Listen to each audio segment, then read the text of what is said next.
Gold, trusted gold buyers. మీరు తాకట్టు పెట్టిన బంగారాన్ని విడిపించి ఈ రోజు ఉన్న మార్కెట్ ధరకు కొనబడను.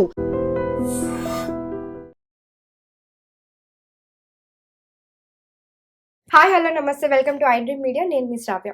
మనతో పాటు ఇప్పుడున్నారు AMFI register mutual fund distributor PS Chandrashekhar garu. Namaste sir. నమస్తే అండి. ఎలా ఉన్నారు? బాగున్నాయండి. ఇప్పుడు రిటైర్ అయిపోయిన వాళ్ళు కూడా ఇన్వెస్ట్ చేయడానికి, అంటే ఖాళీగా ఉన్నాము, డబ్బులు వస్తుంది, ఉన్న డబ్బుల్ని ఇట్లా సేవ్ చేసుకుందాం అన్నట్లుగా ఇన్వెస్ట్ చేస్తున్నారు. అది 100% ఈక్విటీలో ఇన్వెస్ట్ చేయడం ఎంతవరకు కరెక్ట్ అంటారు? వెరీ గుడ్ క్వశ్చన్ అండి. ప్రతి ఒక్కరూ రిటైర్ అయిన వాళ్ళు 100% ఈక్విటీస్లోనే పెడదామని చూస్తుంటారు. ఎందుకంటే బెటర్ రిటర్న్స్, మంచి రిటర్న్స్ వచ్చే ఛాన్సెస్ ఉంటాయని. మేడం, ఇక్కడ మనం 100% ఒక retire 60% person 100% equity related mutual ఫండ్స్లోనే ఇన్వెస్ట్ చేయాలి అనుకునేటప్పుడు చాలా ఫ్యాక్టర్స్ ఉంటాయి. అలాంటి ఫ్యాక్టర్స్ అన్నీ మనం మాట్లాడుకుందాం మేడం. ఫస్ట్ 60% జనరల్గా మన కేటగిరీ చూసుకుంటే ఇప్పుడు ఒక రిటైర్ పర్సన్ 60 తర్వాత బతికే ఛాన్సెస్ అంటే ఎన్ని సంవత్సరాల వరకు బతకగలరనో నా యావరేజ్ చూసుకుంటే 5-10 years 80 దాకా 80 వెళ్తున్నారు. 60 70 80 అవును.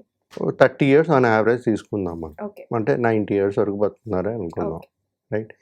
సో జనరల్గా ఏమవుతుందంటే ఈ 2 ఫ్యాక్టర్స్ తీసుకోవాలి. ఎంత ఏజ్ వరకు బతికే ఛాన్సెస్, అంటే వాళ్ళ జెనెటిక్స్ చూసుకుంటే, ప్రాక్టికల్ వాళ్ళ ఫ్యామిలీ చూసుకుంటే తెలిసిపోతుంది సుమారుగా ఇన్ని ఇయర్స్ వరకు బతుకుతారని. సో అది ఒకటి చూసుకోవాలి.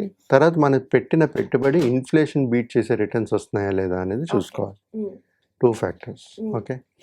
అండ్ తర్వాత ఏంటంటే రూల్ డోంట్ అప్లై.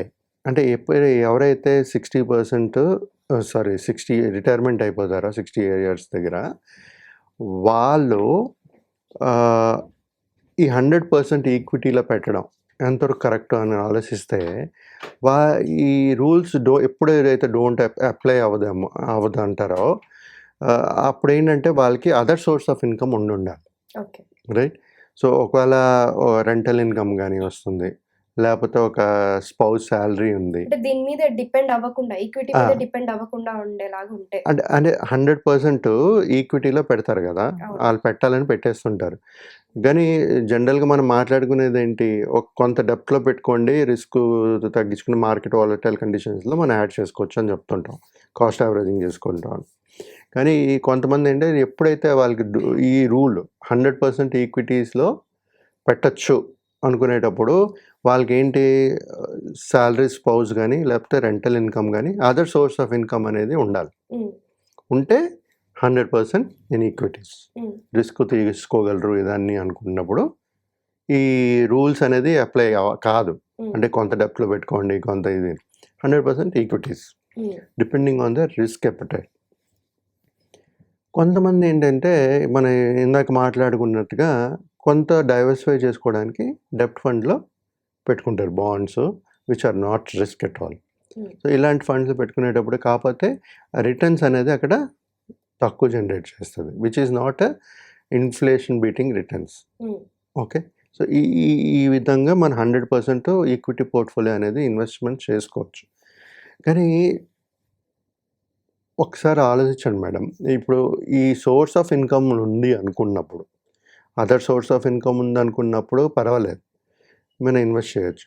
కానీ మీకు ఏమీ లేదు, ఓన్లీ మీరు పెన్షన్ వస్తుంది, మీరు సేవింగ్స్ కూడా ఎంతో కొంత చేసుకున్నారు, బట్ అలాంటి మొత్తం అమౌంట్ తీసుకుని వెళ్ళి మీ పెన్షను, మీ మొత్తం సేవింగ్స్ మొత్తం తీసుకుని 100% ఈక్విటీలో పెట్టడం ఎంతవరకు కరెక్ట్ అనేది చూసుకోవాలి. మేజరు రిస్క్ అంటే రిస్క్ తీసుకుంటారని ప్రతి ఒక్కరు చెప్తారు, కానీ ఎప్పుడైతే మార్కెట్ 50% కరెక్షన్ వస్తుందో, ఫర్ ఎగ్జాంపుల్ 50% కరెక్షన్ వచ్చింది అనుకోండి, అంటే పెట్టిన 100 రూపాయలు 50 రూపాయలు అయిపోయింది అనుకోండి, ఆయన ఇంకా వాళ్ళ ఫ్యామిలీ రన్ చేయగలరా, ఆ డబ్బుల మీద డిపెండ్ అవ్వకుండా చేయగలరా అనేది క్వశ్చన్. అది రిస్క్ తీసుకోగలరు, 100% ఈక్విటీకి వెళ్ళగలం అని చెప్పగలం. అన్లెస్ అంటే ఆ 50 దీనికి సంబంధం లేకుండా నా ఫ్యామిలీ ఇంకా రన్ చేయగలను then you take risk. But లేకపోతే మీ పోర్ట్ఫోలియో డైవర్సిఫైడ్ ఉండాలి. ఓకే. 100% ప్రతి ఒక్కరు ఆలోచించేది ఏంటంటే ఈక్విటీలు పెడితే మంచి రిటర్న్స్ వస్తాయని ఆలోచిస్తారు, కరెక్టే. కానీ మార్కెట్ కరెక్షన్ ఒక రిసెషన్ కానీ వచ్చిందనుకోండి, అవును. అప్పుడు ఏం చేస్తారు? ఒకవేళ మీరు మీ మీ కొనుక్కున్న మ్యూచువల్ ఫండ్స్ ఎన్ఐవిస్ బాగా పడిపోయి మీ వాల్యూ పడిపోయింది. సో మీరు మళ్ళీ మార్కెట్ 1-2 ఇయర్స్ తర్వాత రికవర్ అవుద్ది. ఆ రికవరీ అవ్వాలి అన్నప్పుడు మనం కాస్ట్ యావరేజింగ్ చేయాలి కదా. అవును. మరి అప్పుడు మనకి డబ్బులు ఉండాలి కదా. డబ్బులు లేకపోతే మనం అలా కూర్చొని వెయిట్ చేయలేం కదా. కొంచెం కాస్ట్ యావరేజింగ్ చేసేటప్పుడు తక్కువ ఎన్ఐవికి నెంబర్ ఆఫ్ యూనిట్స్ పెరుగుతాయి. మార్కెట్ రికవరీ అయ్యేటప్పుడు కూడా మనకు వచ్చే మంచి రిటర్న్స్ కూడా అలాగే మంచి రిటర్న్స్ అనేది జనరేట్ అవుతుంటుంది. సో ఇక్కడ మనం చూడవలసింది ఏంటంటే madam, other sources of income, risk tolerance, ఈ ఈ ఈ రెండు కాకుండా వాళ్ళకు ఉండే టైం ఆరిజిన్. నేను చెప్పాను కదా, అవును. ఒక్కొక్కరు లైఫ్ మేబీ కొంతమంది 70 ఒక 10 ఇయర్స్ రిటైర్మెంట్ తర్వాత, ఒక 10 ఇయర్స్ 20 ఇయర్స్ 30 ఇయర్స్, కొంతమంది 100 సంవత్సరాల పైన కూడా బతుకుతారు. అండ్ వాళ్ళ హెల్త్ కండిషన్స్ కూడా చూసుకోవాలి. Depending on the situations. అదే మనం వాళ్ళతో మాట్లాడితే చెప్పగలుగుతాం, లేదంటే వాళ్ళకే తెలుస్తుంది. అవును. సో నా సర్వైవల్ మేబీ నేను చాలా మందితో 60+ మెంబర్స్తో మాట్లాడాను. వాళ్ళు ఏమంటుంటారంటే, సార్ ఇన్వెస్ట్మెంట్ చేద్దాం అనుకుంటున్నాం, కానీ మాకు దేంట్లో పెడదామని అడుగుతాను నేను. అడిగేటప్పుడు ఏమంటారంటే, సార్ మంచి రిటర్న్స్లో వచ్చేది పెడదాం అంటారు. అందరూ ఎక్స్పెక్ట్ చేసేది అదే. అందరూ అదే అంటారు. కానీ సార్ మరి ఎన్ని సంవత్సరాల వరకు ఉంటారు మీరు అని అడుగుతాను. నేను అడిగే క్వశ్చన్ అడిగితే, సార్ అది తెలియదు సార్, మరి నా 60 అయిపోయింది, 72 అయిపోయింది, నేను ఎన్ని సంవత్సరాలు బతుకుతానో నాకు తెలియదు అంటారు. Obvious that is answer of senior citizens especially. But నేను చెప్పేది ఏంటంటే మేడం, ఇక్కడ ఏదైతే మనకి అదర్ సోర్స్ ఆఫ్ ఇన్కమ్ ఉన్నప్పుడు 100% ఈక్విటీస్ అనేది గుడ్ ఆప్షన్, ఒక option. But well diversified portfolio అనేది బెస్ట్ ఆప్షన్. ఒక ఆప్షన్, వెల్ డైవర్సిఫైడ్ పోర్ట్ఫోలియో అనేది బెస్ట్ ఆప్షన్. సో ఎవరైనా 60 ఇయర్స్ వెళ్ళిన వాళ్ళు ఒకవేళ అదర్ సోర్స్ ఆఫ్ ఇన్కమ్ బాగా ఉందనుకున్నప్పుడు అసలు కళ్ళు మూసుకొని పెట్టవచ్చు. లేదు నేను కొంచెం ఫికల్ మైండ్లో ఉండి నేను లేదు అంత రిస్క్ తీసుకోలేను అనుకున్నప్పుడు డైవర్సిఫైడ్ పోర్ట్ఫోలియోకి వెళ్ళాలి. ఈక్విటీస్ జనరల్గా ఏంటంటే 100 - దర్ ఏజ్, 100 - వాళ్ళ ఏజ్ 60 అయితే thumb rule, 100 - 60 40 should go to equities, 60 should go to డెప్ట్. అలాగే ఆ థంబ్ రూల్ అయినా ఫాలో అవ్వచ్చు. లేదంటే కొంచెం రిస్క్ ఎక్కువ తీసుకుంటాను, నేను 20% 30% నేను పెట్టుకుంటాను డెప్ట్ ఫండ్లో, మిగతా అన్ని ఈక్విటీలు పెట్టుకుందాం అన్న ఒక స్ట్రాటజీ ఫాలో అవ్వచ్చు. So depending on the risk appetite, tenure and other sources income, ఈ 100% ఆఫ్ ఇన్వెస్ట్మెంట్స్ ఈక్విటీలో పెట్టగలవా అనేది ప్రతి ఒక్కరూ డిసైడ్ చేసుకోగలుగుతారు. సో ఒకవేళ వాళ్ళు ఆ డిసిషన్కి రాలేనప్పుడు, మార్కెట్ వాలటైల్ సిచ్యువేషన్స్ ఉండేటప్పుడు మాలాంటి వాళ్ళు ఏదైనా వాళ్ళకి ఒక గైడెన్స్ లాగా ఇచ్చి వాళ్ళు వెల్త్ క్రియేట్ చేస్తూ, వెల్త్ ప్రొటెక్ట్ చేస్తూ ముందుకు తీసుకెళ్ళాలి. ఇప్పుడు మనకి వీళ్ళు కూడా ఇన్వెస్ట్ చేస్తూ ఉంటారు కదా సార్, అంటే వీళ్ళ ఏజ్ని బట్టి మనము ఆలోచించాల్సి వస్తుంది. అండ్ వీళ్ళు ఇన్వెస్ట్ చేసి ఉండేది పిల్లలకి ఇవ్వాలన్న ఆలోచనతోటే వీళ్ళు చేస్తూ ఉంటారు. సో సడన్గా ఏమన్నా అయింది వాళ్ళకి, పిల్లలకి వచ్చే ఛాన్స్ ఏమన్నా ఉంటుందా?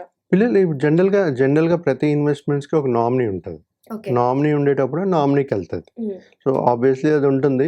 కొంతమంది ఏంటంటే, నేను అలాంటి పేరెంట్స్ని కూడా చూసాను, నేను బతికిన వరకు నేను ఎంజాయ్ చేయాలి, నా పిల్లలకి తర్వాత సంగతి తర్వాత నా తర్వాత వాళ్ళకి వెళ్తుంది కదా అని ఒక ఆలోచన. So depending on person to person thinking అండి. కొంతమంది ఏంటంటే పిల్లలకి ఇవ్వాలని కూడబెడతారు. సో నాకు అవసరం లేదు, నాకు పెన్షన్ వస్తుంది, మా వైఫ్ పెన్షన్ వస్తుంది అనుకునేటప్పుడు ఏదైతే సేవింగ్స్ అమౌంట్ ఉంటుందో, సేవ్డ్ అమౌంట్ ఉండి ఇన్వెస్ట్మెంట్స్ చేస్తారు, 100% ఈక్విటీలో చేస్తారు, వదిలేస్తారు. సో పిల్లలకు కూడా, మనవరాలకు కూడా చేస్తుంటారు. ఇప్పుడు మనవరాలకు కూడా చేస్తుంటారు. వాళ్ళు సేవ్ చేసిన అమౌంట్ని వాళ్ళ పేరు మీద వేస్తుంటారు, అలా కూడా వేస్తుంటారు. So depending on person to person, situations వాళ్ళకి గోల్స్ ఏమి ఉంటాయి, అప్పుడు ఆ గోల్స్ బేస్ మీద మనం డైవర్సిఫైడ్ పోర్ట్ఫోలియో కావాలా, లేకపోతే 100% ఈక్విటీస్లో చేసుకోవాలా, గోల్ టు గోల్ బేసిస్ మీద డిపెండ్ అవుతూ ఉంటుంది madam. Okay sir. Thank you so much sir. Thank you అండి.